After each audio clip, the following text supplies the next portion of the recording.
is? It's me. It's TRG, the Ramblin Gambler, creating a revolution and an evolution in casino gambling. Welcome to episode 70 of our Casino Combat podcast. Once again, we are recording live in the luxurious Casino Combat studios in parts unknown.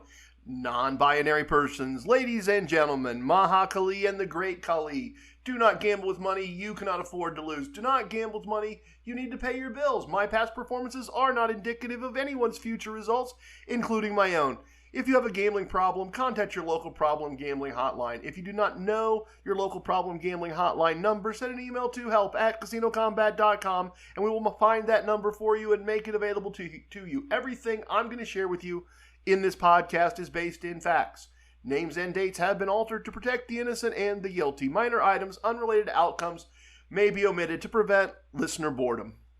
Welcome, everyone. Welcome. Thanks for taking the time. If this is your first time, our casino podcast is about gambling and helping you be good at the game of casino gambling, I promise.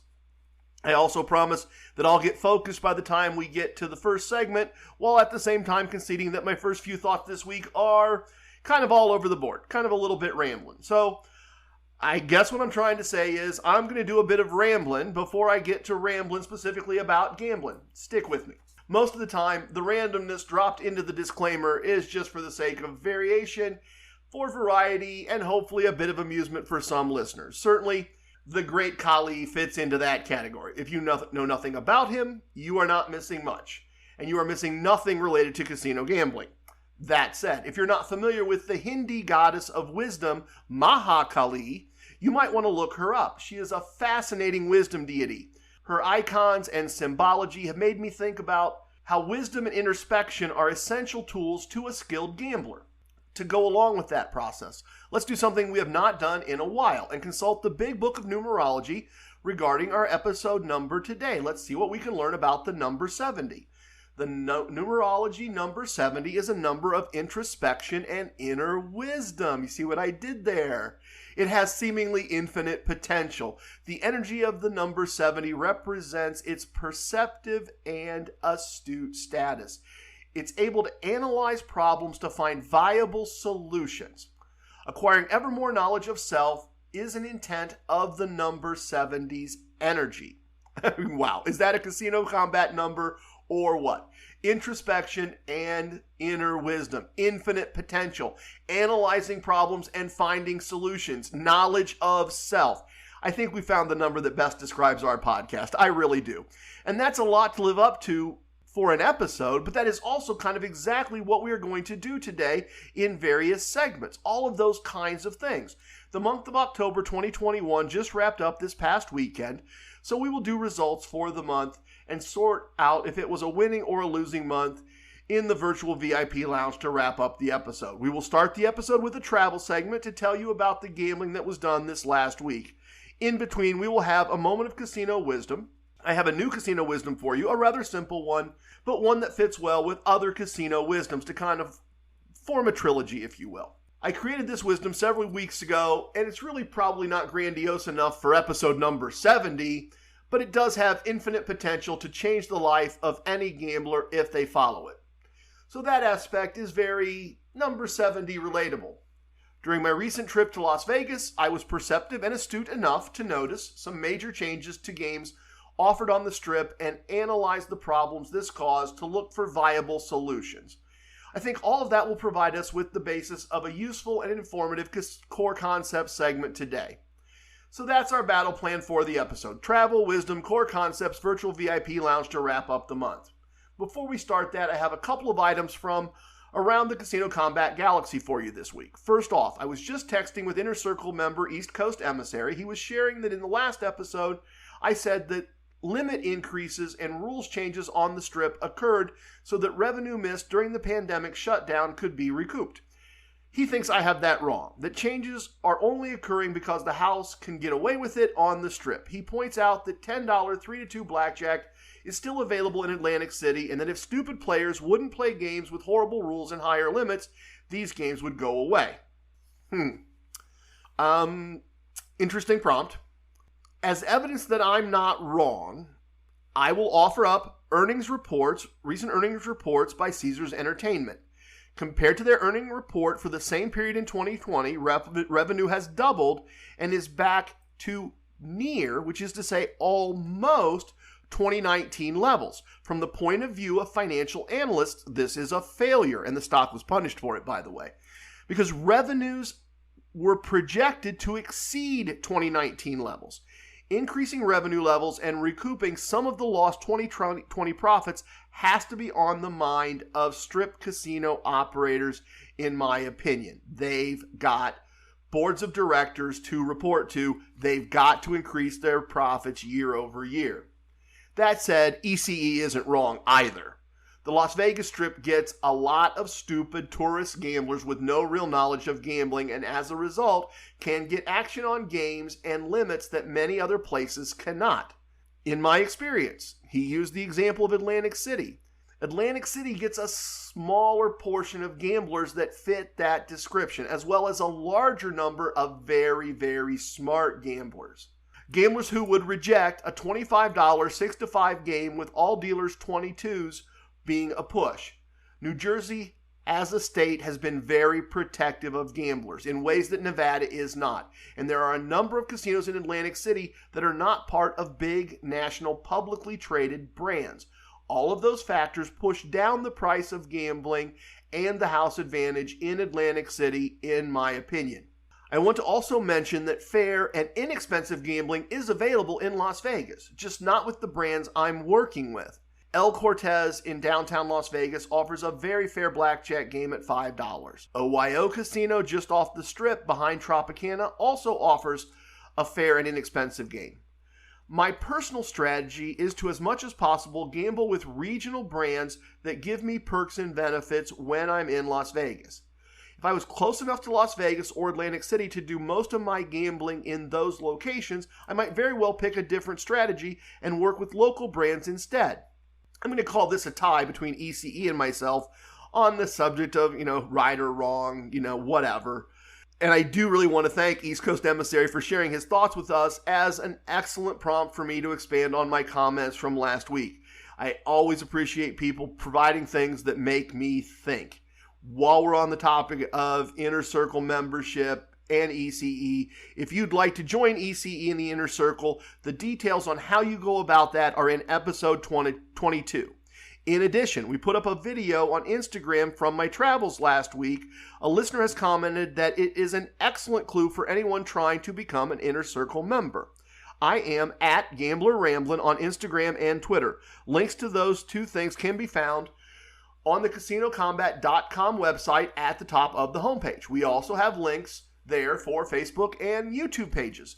If you're looking for the website, don't forget that for fiduciary reasons, we spell combat with a K. So it's CasinoCombat.com to get to the website, combat spelled with a K. One other item before we start the travel segment. A travel-related item, actually. It takes a bit of setup, but there's a point here. I'll get to it. Since we became empty nesters several years ago, Mrs. TRG and I have spent several New Year's Eves in Las Vegas. We discussed going and doing that this year as well. And based on Mrs. TRG's work schedule and some only partially comped room nights over New Year's Eve, we decided to go to Las Vegas the week before Christmas instead. I had us set up fully comped at Planet Hollywood, and I was sorting out flights when we received an email for us to take a charter flight to Harrah's Gulf Coast the same days for about 1 day's pay. So heavily comped. And that was roughly 1/3 of what just the flight to Las Vegas was going to cost us. That's a big gambling area, the Gulf Coast, that we've never had a chance to explore. And we checked the website and found a variety of 3-2 blackjack games being offered, so we're feeling comfortable with that. It should be a bit warmer than Las Vegas. It's a trip on a Caesars charter, and they are running a 3x tier credit promotion if you fly with them until December 22nd. We return on December 22nd. So, warmer, cheaper, easier because it's a charter, and 3x tier credits. Perfect. We decided to make our holiday trip there instead. Made perfect sense to us. And I alluded to it earlier, but if you're saying, okay, TRG, but how does that teach me anything? I get that response. As I said, stick with me. That, as I said, is just the setup for the teaching part. So we got all that in place. Charter's set. We're all good to go. The month of November starts. A new month means new comps and offers. If you've been following my journey, you know that last December I started working on expanding my relationship beyond the Caesars brand in Las Vegas. I did enough gambling and spending with the MGM brand over the course of several visits to earn a comped night and some really cheap nights in Las Vegas on my last trip. When the offers for this month arrived, they factored in the gambling and spending from that trip, and I was eligible for up to 4 comped nights at most MGM Las Vegas Strip hotels. And along with that, they're going to give me half a day's pay in free play and a third of a day's pay in resort fees. My MGM offers in Las Vegas are much better than my Caesars offers at this point, if I'm being honest. But there was a little asterisk there. There was a little asterisk on the offer that said, or discounted rate pending special events. So I kind of just wanted to see what that looked like, and I'm doing a little browsing on the web, and yeah, okay, if I want to stay at Aria, you know, there are some Fridays and Saturdays that are going to be a little bit of money, nothing horrible, but those also have resort fees. And as I looked around, I discovered that at Mandalay Bay, I was eligible to use my comps for the last 4 nights, that includes a Friday night, of 2021 with no resort fees. A fully free New Year's Eve stay with free money to gamble with and free food just for showing up. We've stayed at Mandalay Bay several times over the years, including for our second honeymoon. We love the property. We don't love the location. But we have often said it is perfect for a quick getaway weekend. They are offering us over 4 days pay in value on a busy Vegas holiday weekend. We looked at it. We looked at the budget we had planned for our holiday trip. Travel costs for both trips are going to put us about a half day's pay over what we had planned for the holidays in place of gifts for each other. We are planning around our promotions as we've learned to do from Casino Wisdom number 63. We are going to the Gulf Coast for a few days with 3 times tier credits. I have a good chance of reaching the Diamond Plus tier, that's the 4th tier, with Caesars Entertainment. We will celebrate Christmas in our home with our children and the little lion, do a little work for my clients, and then celebrate New Year's Eve in Las Vegas. That should provide some interesting stories for me to share with all of you. I hope you can see how things I did and the strategic choices I made over the past year created the conditions to live this a little bit crazy, but should be a lot of fun casino lifestyle. All right, let's get into our plan for episode 70 and start with a travel segment. I had a busy casino week and did a fair amount of rambling around the region. All of it based on a combination of planning around promotions and business and family needs. I'll encourage you to see this week's results through the lens of casinos enhancing other aspects of my life. Only a very small portion of this week's gambling falls into the category of let's go gamble. Most of it falls into other things brought us here. What can gambling do for us while we're here? And I'll try to highlight some of that as we go. I also have one educational story to throw in at the end of the segment.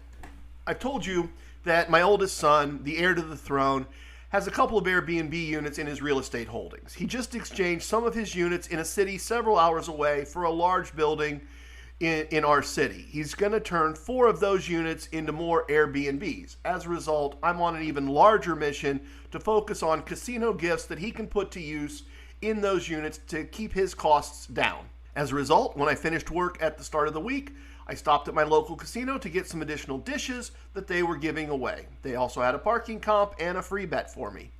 I played a losing slot machine and won about 2 days' pay playing blackjack. Later in the week, I had to go a few hours west and north for both business and personal reasons. I mixed in some casino value along the way.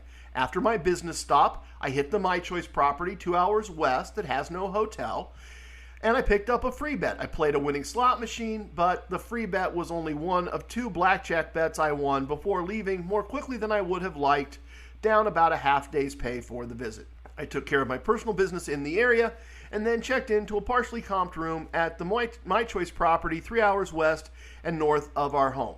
They comped my dinner. They gave me some free slot play to gamble with using TRG Slot Strategy 1. I played a winning blackjack table before dinner, and I'll tell you about the characters involved in that before we finish this segment. They were very, very interesting. They didn't realize it, but they had a lot to teach all of us. At that blackjack table, I won more than I had lost at the My Choice property a short distance south. And that had all happened just a few hours earlier. We talked some about this in a previous episode. When you take a broad view of gambling over time, what is lost at one table will be replaced with a win at another. Over the rest of the evening, I won money playing a slot machine, won money playing video poker while having a drink, and played 3 more blackjack tables, losing at 2 and winning at 1. So actually, 3 losses and 2 wins for the day. The next morning, I stopped at the MGM property in the same city to pick up a free bet and to play a winning blackjack table. There I'm 3-3 and 2 winning slot machines. So that's 3-3 for the trip. Not bad, 50-50. The next day, as I finished a long day of work, Mrs. TRG had a variety of Halloween events to attend with her co-workers in the evening. I had a combination of free slot play, a parking comp, and a free bet at my local casino. It had been a couple years since I was at my local casino on a Friday night, so unlike the most of the rest of the week, this was just a visit for fun and to see if any of my friends were around. I had a great visit. I had drinks with my friend Terry Terrific while he was waiting for his girlfriend, darling Deborah, and they were going to go to a comped dinner when she finished work. Our mutual friend Jack was getting drinks for his wife, Lady Di, and he stopped to chat. I actually found out that he had rotated the podcast into his listening habits in place of recorded court trials, which is something he likes to listen to while working. So we're taking a little bit of his bandwidth, and he's been generous enough to listen and to share some of that feedback. So that's quite the compliment. The Walking Wikipedia was playing craps, and I didn't even know Walking Wikipedia played craps. I knew he knew how to play craps. I just normally see him at blackjack tables. So I played some craps with him since I can always learn something from his extensive knowledge of gambling. I lost some money on the craps table. It was not a winning casino visit, but it was fun to see so many of my friends. I always learn some things, as I said, from the Walking Wikipedia. On Saturday, Mrs. TRG and I had several events planned with family 2 hours south of our home.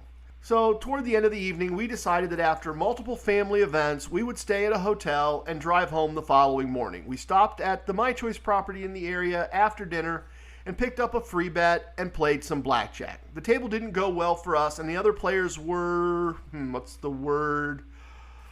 were challenging. Let's go with that. The other players were challenging. So we wrapped up early, called it a night.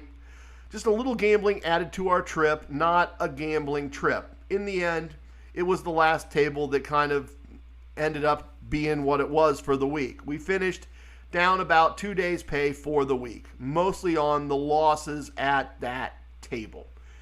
To finish this segment up, I wanted to expand on what happened at that very interesting first table at the My Choice where I spent the night kind of early in the week. And I'm calling this story 2 Guys Losing, a Drunk Winner on His Way to Losing, and TRG. In many ways, I was just an observer for most of this story. This is much more about what not to do than what to do. Also, there is a difference between people who are losing and people who are losers. I don't think either of the young men who were losing are losers. They're just not really very far along their gambling journey and have not sorted things out yet, at least not sufficiently on this particular evening. I arrived at a table that had 2 other players already involved in a game. They didn't object to having a third player, so I sat down. It's always good blackjack etiquette to ask before joining a game in progress. It was especially important in this case since losing guy 1 and losing guy 2 were playing hands 4 to 20 times larger than I was going to be playing. I just didn't want to invade a high-stakes game. I watched one of them burn through twice my buy-in 2 or 3 hands, then go to the ATM and return with $200 to make bets between $50 and $100, losing all of that ATM money very quickly and then going to the ATM again, returning with $1,000 and then making an initial bet of $300. Roughly 1/3 of his rebuy on the first wager. Meanwhile, here's me, right? Here's TRG. I'm betting a few green chips at best. In fact, losing guy 2 was making similar bets way too large for the stack of black and purple chips, that's $100 and $500 chips, that he had in front of him. He would make a $500 bet, lose it, bet $200 and lose, bet $300 and win, and go all in for $700. And maybe there is a thought process there. Maybe there is an approach that I don't know, maybe. You make a $500 bet followed by a $200 bet. Having lost both, you're minus $700. So after winning the $300 bet, you're minus $400. So you bet $700, which is all that you have in front of you. Maybe there's something there that I'm not seeing. But those bets seemed way too large for someone with between $1,200 and $1,400 in front of him. And that's what he had when I sat down. And he never had more than that while I watched him play the rest of the time I watched him play. He also went into his pocket at least twice more for cash while I watched him play. And later in the evening, I saw him at the ATM on his way back to the same table. This is where the drunk winner on his way to losing enters the story. A very drunk man with a heavy accent stumbles up to the table with a large cup of dark liquor in his hand. He pushes his way into an empty spot at the table with no chair and plops down $2,000 of orange chips. Those are bigger chips. You usually don't get those by buying them. Not sure what was going on there yet at this moment in the story. Chairs are rearranged for him so he can sit down. He spills his drink all over the table as he tells us he won $11,000 earlier at this same table. The dealer verified this, saying that she was his dealer, and then whispers to me that he didn't tip her a damn thing on the win. And that figures, I guess. As the mess was being cleaned up, in between demanding a free replacement drink, since it wasn't his fault that the drink got spilled, he explained that he had ended up earlier with a $2,600 pair of eights split 4 times, and he won $11,000. Nice win. And he tells us that he's now just drinking and playing for fun with only $2,000 of what he won. So eventually, he received a replacement drink, and the felt was clean enough to be allowed to dry, and the game resumes. He's betting $500 a hand. Again, way too much for $2,000 buy-in, in my opinion. But he fits in with LG1 and LG2 very nicely. He was making big bets too. And pretty quickly he turns to me and he says that blackjack wasn't a good game to play, that both craps and baccarat are better games because in both games you could bet with the casino and have the same advantage they have. He ended this statement looking me straight in the eye and saying, "But you don't know that." What he was saying was that since in baccarat you can bet bank and in craps you can bet don't pass, you are betting with the casino. That ignores the math completely. The house has an advantage over the player on both of those wagers. You are not betting with the house.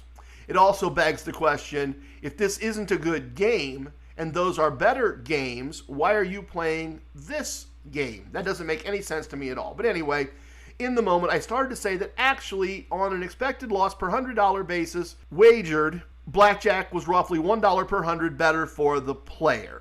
But he kind of ignored that. He just kept telling me I didn't know things. So I stopped trying to explain math to a drunk whose primary language didn't appear to be English. We played for a while, mostly because I was slowly building up a stack of green chips, a chip here, a chip there, while the two losing guys kind of held their own, neither winning or losing. And honestly, I wanted to watch as much of the show as possible before moving along with my evening. The drunk winner made outrageous bets, at one point needing to change out 2 more orange chips that were being held by a friend slash caddy, ostensibly so he didn't lose those orange chips, so that he didn't play with them. But he won the double and returned the orange chips to his friend, his caddy, whatever that was. The drunk winner's basic strategy knowledge was limited and subject to random changes. Things like doubling a 7 against a dealer's 9. He continued to tell me about gambling that I didn't know, telling me blah, blah, blah, blah, but you don't know that. He was almost always factually and or mathematically wrong. Eventually, losing guy 1, struggling to stay in the game, receives a blackjack while the dealer is showing an ace. And he asks me directly if he should take even money. Having watched him play for a couple hours and struggle to win back significant losses without the right information or skills, I replied, there is an 80% chance the dealer does not have a blackjack and a 20% chance that you push. Why would you give up 3-2 payouts 80% of the time you play this hand to get paid even money every time you play this hand? Over 100 hands, you are giving up 25 units of profits by taking even money. To this point, in a table full of high rollers who were losing and a loud drunk, I had struggled to be heard and had just watched while winning almost double my buy-in. Something in that explanation of the math of the game cut through the noise at the table. It cut through the alcohol. Losing guy 1 did not take even money and got paid full value on his blackjack. Now the story from the drunk changed from "you don't know that" to "listen to this man. He knows the game. He knows how to win. He is the most patient son of a bitch I've ever gambled with." It's amazing how quickly something can turn if you just get people to listen and if you're stacking up chips while they're losing. Both LG1 and LG2 started looking to me for advice. I eventually reached a positive exit and colored up. As I was leaving, I gave each of them a card for the podcast and said, "I do a podcast on gambling. I might be able to help you improve your game." I kept an eye on the table as I roamed the casino the rest of the evening. The group of the three of them stayed intact for quite a while, maybe because they were so annoying nobody wanted to bother jumping in. I had enjoyed the show, but I wasn't going to re-engage at that table. I just wanted to keep an eye on it. LG1 eventually left the table with just a few green chips in his hand.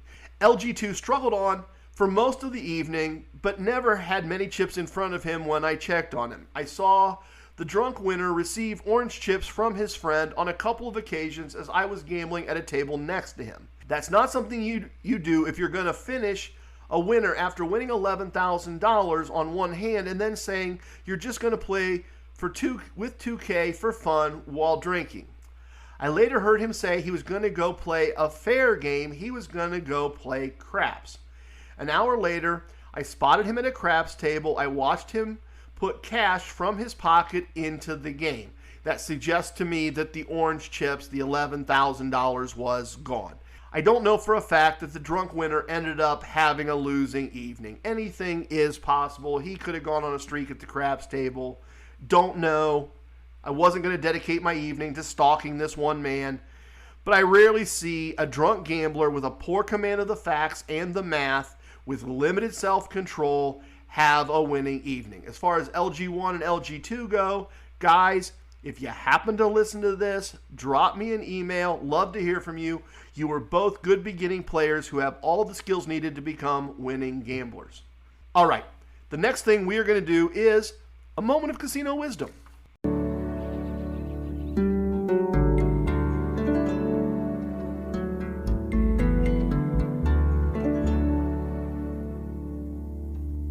Casino wisdoms are a combination of things myself and others have learned about how casinos and gambling work, combined with an action that should be taken based on that knowledge or information. Today I wanted to introduce to you a new casino wisdom. It's simple, it's intuitive, and it fits well with another pair of casino wisdoms we've already explored. This won't take long, but I think the illustration should be fun. Casinos in our area like to give away scratch-off lottery tickets for a variety of reasons. Sometimes for something as easy as being over 50 years old. Sometimes for joining the Players Club. Sometimes because they ran out of other gifts and they're trying to give a similar value. As a result of this, and something that happened to Gabriel and myself, I get to introduce to you today Casino Wisdom number 24. If they offer you a lottery ticket, take it and play it. Let's explore how I came to this conclusion. Gabriel recently remarked that he keeps picking up the scratch-off lottery tickets our local casino is giving away this month, but he hadn't won anything yet. It almost didn't seem worth his time to print the slip at the kiosk and go to the third floor to pick up the ticket. And honestly, I didn't realize they were giving away scratch-off tickets because I hadn't been to my local casino on the correct day of the week when they were giving them away. The two of us just happened to arrive together, so we went to the kiosks together, we went and picked up our lottery ticket together. Mine only had a face value of $1. I stuck it in the pocket of my vest and didn't think much more about it. Then when I got back from Las Vegas and I was at the horse track with the one with slots near me, the one where I often go for lunch, and I had some promotions there, and they were running a similar offer. There were several people in line. I thought about just skipping the promotion I hadn't even known about when I walked in. It's not what I was planning around. I was planning around other things. I thought back to Gabriel saying he hadn't won anything. But I also thought about Casino Wisdoms number 22 and number 23 regarding free slot play and free table bets. It occurred to me that I couldn't be a very good teacher if I didn't do what I would recommend to a listener if they ask. So I waited in line and picked up another $1 lottery ticket. When I did, the attendant asked me for my slip for the second $10 ticket. I was surprised. I said I hadn't been to the kiosk yet. Was that where I would print the slip? She said yes. The $1 ticket was age-based, but the other was based on play, and I needed to print the slip to claim it if it was part of what was being offered that day. I had to go to the kiosk anyway to print off my slip for lunch, so I printed the slip, and I got the $10 lottery ticket as well. I put both tickets in my vest pocket and realized I was still carrying the unplayed ticket from a few days earlier. When I got back to my office, I played through all 3 tickets. The original ticket that didn't really seem worth the effort paid out a tenth of a day's pay. It paid for about a tank of gas. Much like Casino Wisdom number 11, which is, as you may recall, you can't win the car from the couch, most of the lottery tickets that get handed out this way won't be winners. It's the lottery after all. The house advantage is huge. But some of those tickets will be worth thousands or tens of thousands of dollars. If you don't get a ticket, you have no chance to win. If you get the ticket and stick it in your pocket, you have no chance of winning. If they offer you a lottery ticket, take it and play it. Okay, I seem to recall that next up was a Core Koncepts segment. T-Rex, spin the wheel, drop the ball, let's go.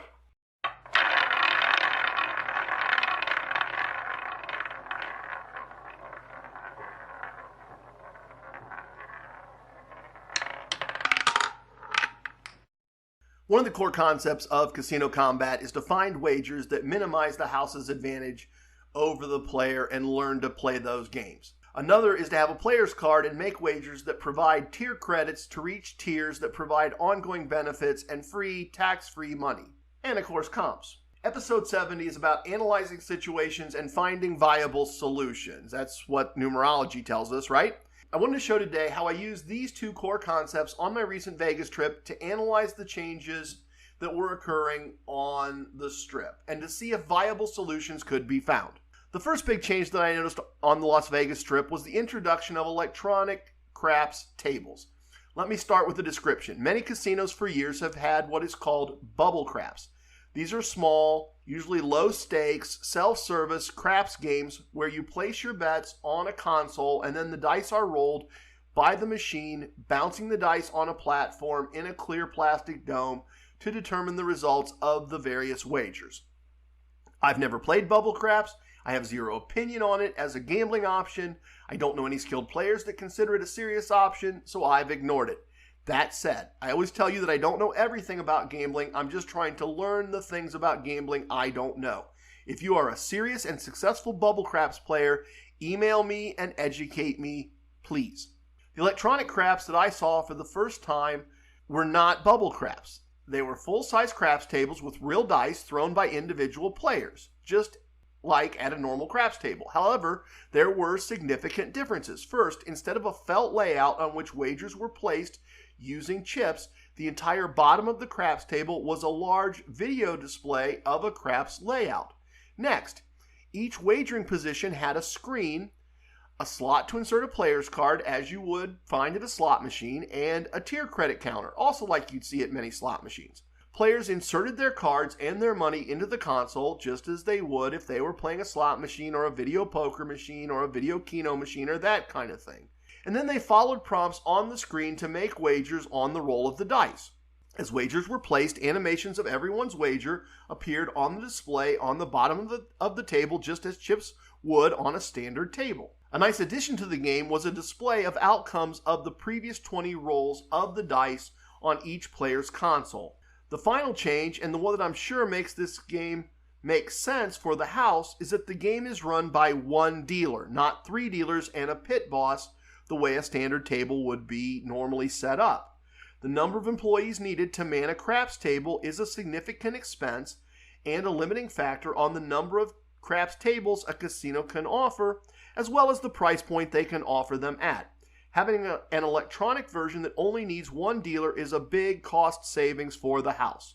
All of the electronic craps tables I saw had very low $10 or $15 minimums compared to $25 or $50 minimums on traditional tables. When I saw how many of these tables had arrived on the strip since my previous visit in the spring, I did some research on wizardofodds.com and confirmed that the odds and payouts on these tables were the same as the odds and payouts on a traditional craps table. With low table limits and rules I understood, I did what I had learned from Gabriel's craps experiment. I evaluated the game by putting money on the line and testing it for myself to form a more full opinion. I spent part of a morning playing at an electronic craps table at the Flamingo. I found one thing I didn't like that has nothing to do with Core Koncepts. At a standard craps table, most wagers are made by the dealer when you communicate what bet you want to make. Dealers will even take late bets that you announce after the shooter has the dice in hand. Dealers will wait until they are sure everyone has made all of their bets before passing the dice. Dealers will remind players if they miss a bet they normally make, a bet that the player normally makes. That last one may not be clear, so let me give you an example.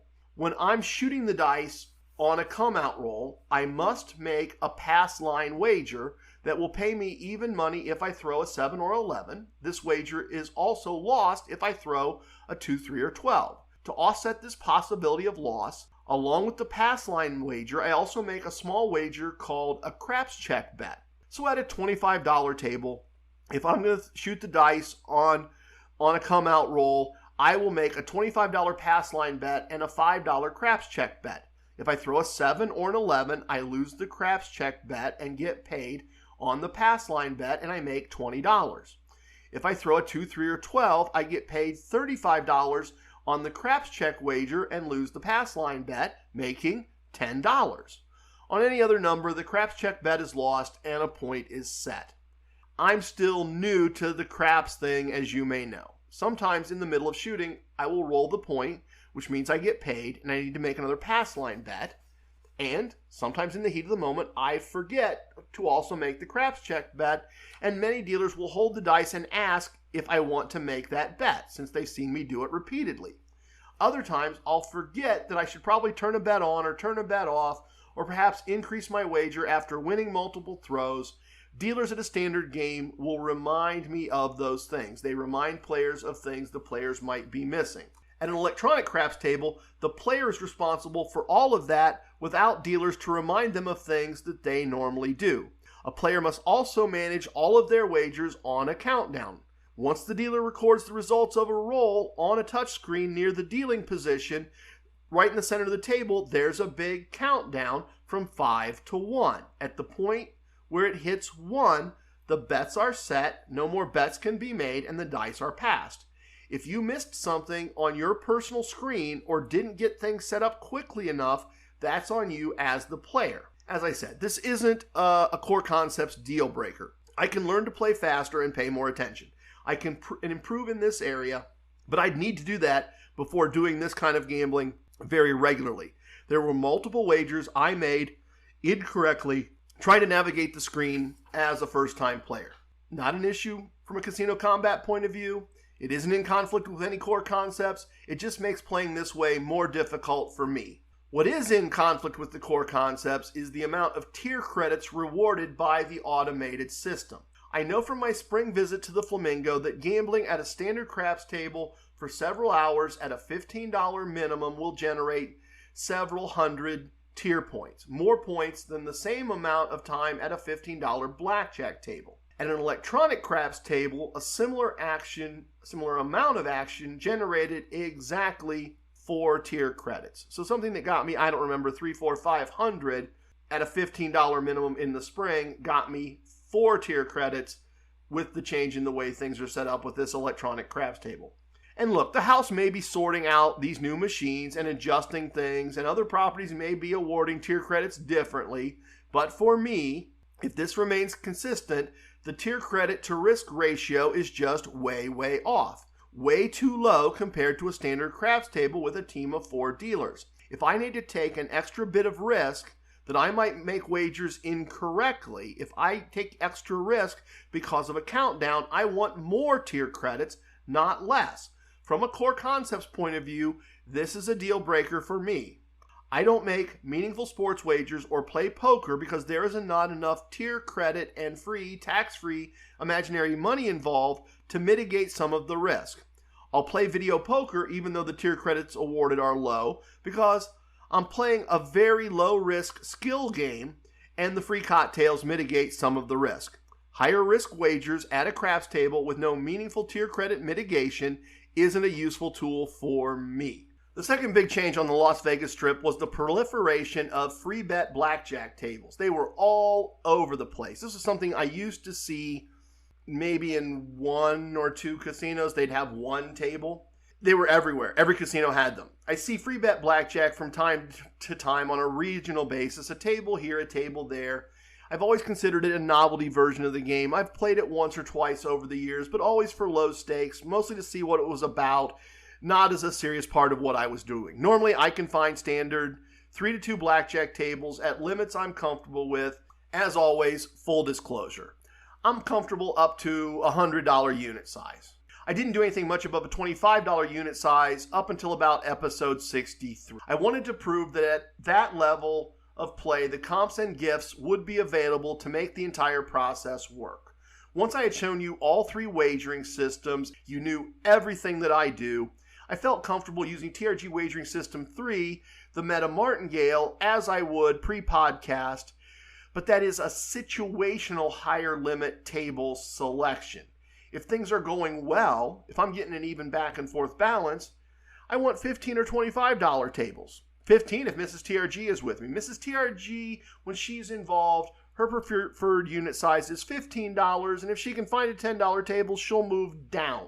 She's not as inclined to move up. So, wandering Las Vegas and often going through 2 and 3 casinos, finding no tables at a limited I wanted to play in that moment, and doing that in casinos where I have played for years was a bit frustrating. I made it work. I got in plenty of steps, but it wasn't ideal. One day, I realized that maybe I should consider free bet blackjack as an option because I was seeing so many of those tables at reasonable limits with empty chairs. So, I took a pause, found a bar, ordered a water, pulled up wizardofodds.com to educate myself on the odds of the game and to see if a basic strategy for the game had been developed. Let me pause for a minute. If you're not familiar with the rules variations that free bet blackjack introduces, one of them is that players can split any 2 matching cards except for 10s. And the house puts out a golden disc to indicate the split is made, and the golden disc represents the same amount of wager as your original bet. You as the gambler don't have to supply funds in the form of chips to make the next wager, to develop the second hand. The second hand is a free bet. The other variation, the same thing applies to doubles. Any 2 cards totaling 9, 10, or 11 can be doubled, and the house puts out a golden disc to indicate that the wager has been made. Splits with resplits, with doubles in blackjack can involve forming up to 4 doubled hands. That means 8 times the original wager at risk in normal blackjack, which, as I've discussed many times, can be a real bankroll buster unless you have been properly funded and prepared. Free bet blackjack takes away all of that risk. The house allows you to make those plays for free. That's a real risk reducer. That's a real bankroll protector. From the player's point of view, that's a nice feature. The offset is another rules variation, which is if the dealer draws to exactly 22, the hand is a push. Any players still in the game do not get paid.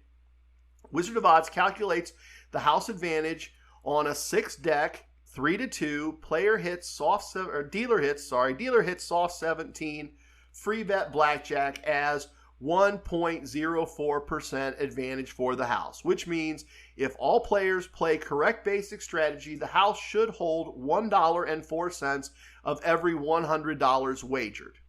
Standard blackjack, the same website calculates as between 30 and 40 cents per 100 wagered, depending on the exact rules of the table. So, an increased expected loss for the players of roughly 70 cents per 100 over standard blackjack.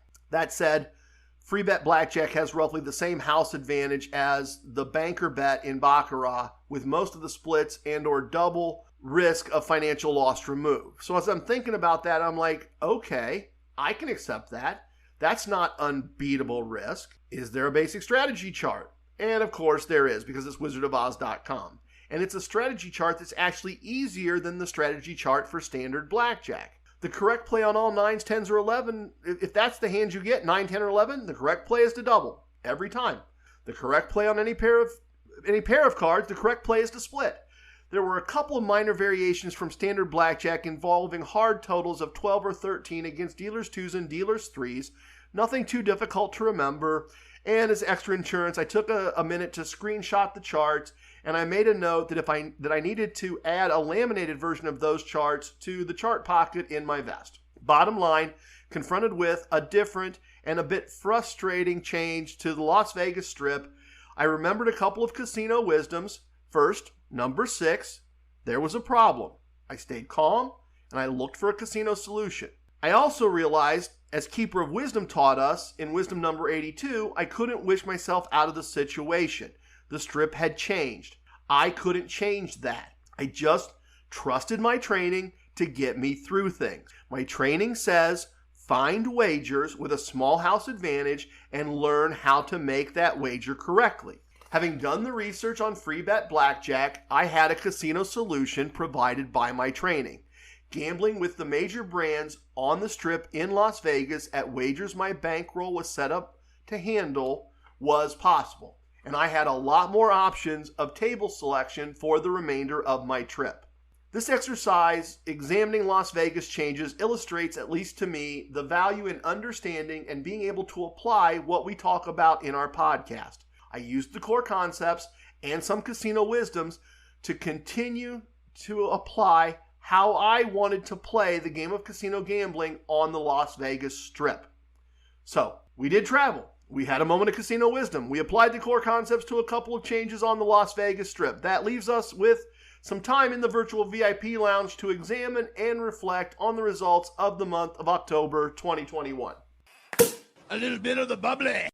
Welcome to the Casino Combat Virtual VIP Lounge, the best virtual VIP lounge anywhere. Well, at least until Zuckerberg gets the metaverse up and running. But if we're still around when that happens, then we can have a truly virtual VIP lounge for us all to hang out in with the very best virtual everything. The best sodas and pops, the best sparkling and still waters, the best virtual beer, wine, and spirits. If you are driving, working out, anything that requires hands and sobriety, help yourself to a virtual pour of whatever you would like. Stories with drinks is one of the best things in a casino VIP lounge. Personally, I am not doing anything that requires either hands or sobriety, so I poured myself once again a nice pour of Crown Royal Peach to enjoy while doing this segment.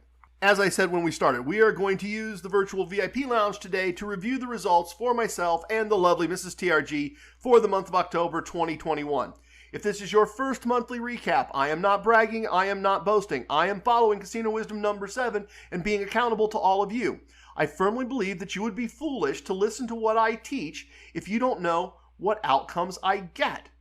I also find that I benefit tremendously by doing the analysis that goes into doing this segment. I understand my results for the month so much better by stopping, taking a little bit of time, and analyzing the things in the spreadsheet to pull out these numbers and results. Something I really think all of you should do as well. Before I start, just a quick note. Well, probably you know me, a couple quick notes. I didn't break out free bet blackjack and standard blackjack as two different things. Things described as winning or losing tables this month could be blackjack or free bet blackjack or baccarat, and that's as a result of the conditions I found in Las Vegas. Once again this month, I have divided all my recorded results by my day's pay number to reduce everything to a standard of I get paid $1 a day. Whatever your day's pay number is, you can multiply everything by that number. Everything I'm going to tell you, multiply it by that number to understand how these results would impact your life, what these would be to you, how you would see things. Here we go. Last month, we won cash money playing cards. A total of $2.11 in cash if I made only $1 a day. In total, we played 33 losing tables and 31 winning tables. So we kept our losses low and walked away with wins when we could. And that's how we achieved our win for the month. We lost money playing slots to the tune of 64 cents. We played 20 winning and just 12 losing slot machines. How do we not win money? 20 winning and just 12 losing slot machines? How do we not win money? Honestly, if you break it down further, I won money playing slots. A fair amount of it, actually. And Mrs. TRG was doing fine. until an 88 Fortunes machine just didn't pay out on some bonus spins she got. Her loss on that machine was more than we could overcome this month. We won 36 cents on 40 cents of free slot play we received. That's a nice ratio. Our expected win rate over time on free slot play using TRG slot strategy number 1 is 50% of what they give us. We won at a 90% rate. Not bad at all. Said another way, the various casinos gave us almost half a day's pay in free slot play, which other than playing slots has no value, and we turned it into almost half a day's pay in cash. I also played 3 winning and 1 losing video poker machines this month, and I mention that because it's like a 400% increase in video poker play for a month for me, and I made a very small cash profit playing video poker. We had $2.94 in expenses for the month. We had a profit after expenses of 35 cents. Please keep in mind what that means. I bought plane tickets, paid a little for hotel rooms that were only partially comped to surprise my friend for his birthday. I took him and his wife to brunch. Despite all that, we won enough money to pay for all of that and still have a profit in cash. And that's despite getting beat up the last day in Las Vegas and again the last day of the month. Had Sandra D decided to surprise the artiste in Atlanta or Cancun or anywhere else, I would have had a larger profit after expenses because those expenses wouldn't have been casino transactions. By the way, another number I'm starting to pay attention to. We did 308 financial transactions with casinos during the month. We finished the month 308 transactions related to casinos and a small cash profit. Not bad. Let's look at the rest of the numbers and see how much we won in total, not just in cash. We received $6.44 in comps, mostly rooms and meals. We received 12 cents in match bets, 48 cents in free bets. We received 47 cents in gifts. Not bad. Almost a half day's pay in free stuff. In total, cash, comps, money to gamble with, and gifts, we generated $7.28 in value into our lives from gambling in October 2021. Not a bad month. Most of the value was in comps and stuff, but to be fair, most of the expenses were birthday related. It feels good to put another winning month's results into the spreadsheet and to clear things out and to get ready to start the new month. Please tip your waitresses, tip your bartenders, tip your dealers. If you have a host, tip your host, but don't tip away your wins. I have spoken. Everything you heard here is true from a certain point of view. It's time for leaving, and I hope you understand I was born a Ramblin' Man. Love it, hate it, it don't matter. Please share with your family and friends. Goodbye, everyone. Thank you for listening. I appreciate it.